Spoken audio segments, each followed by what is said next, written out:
জনমুখী বাংলায় এবার নির্বাচনী আচরণ বিধি ভঙ্গের অভিযোগ উঠল আসানসোলের তৃণমূল সাংসদ শত্রুঘ্ন সিনহার বিরুদ্ধে। জামুরিয়া বিধানসভা কেন্দ্রের তৃণমূল প্রার্থী হরিরাম সিং এর সমর্থনে প্রচারে এসে তিনি নীলবাতির গাড়ি ব্যবহার করেছেন বলে অভিযোগ তুলেছে বিরোধীরা। এই ঘটনাকে কেন্দ্র করে শিল্পাঞ্চলের রাজনৈতিক মহলে জোর চর্চা শুরু হয়েছে। এই বিষয়ে প্রশ্ন করা হলে শত্রুঘ্ন সিনহা বিষয়টিকে বিশেষ গুরুত্ব দিতে চাননি। সাংসদের এই আচরণের তীব্র সমালোচনা করে জামুরিয়ায় বিজেপি প্রার্থী ডক্টর বিজন মুখার্জি তিনি বলেন, তৃণমূল কংগ্রেস ক্ষমতার দম্ভে অন্ধ হয়ে নির্বাচনী বিধির তোয়াক্কা করছে না। এই বিষয়ে নির্বাচন কমিশনের কাছে অভিযোগ জানাবেন তিনি।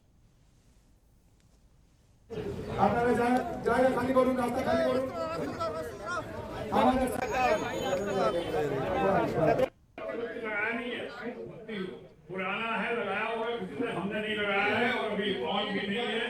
मैं ऐसी कोई हरकत नहीं करता हूँ। आप मेरे ऊपर, मैं कोई सीजनल या प्रोफेशनल पॉलिटिशियन नहीं हूँ, मैं जेंटलमैन भी हूँ, और प्राइवेट सिटीजन हूँ। मैं ऐसा कोई काम नहीं किया है और न करूँगा जिससे कि किसी को किसी तरह से ठेस पहुंचे। নির্বাচন বিধি যখন লাইট আপনার চালু হয়ে যায় তখন কেউ আপনার মনে হয় না কোনো গাড়ি লাগানো ব্লু লাইট হোক বা আপনার অশোক স্তম্ভ ব্যবহার করা গাড়িতে কেউ আসতে পারে। তো তৃণমূল সরকার সবসময় যে আপনার নিয়ম কানুনের তোয়াক্কা করে না, এটা তার সবচেয়ে একটা বড় উদাহরণ। এবং ওনারা ভাবছেন যে ওনারা এমপি কে নিয়ে এসছেন এবং আরো বিভিন্ন জনকে নিয়ে আসবেন, এইভাবে প্রতিনিয়ত ওনারা যে নিয়ম ভাঙবেন।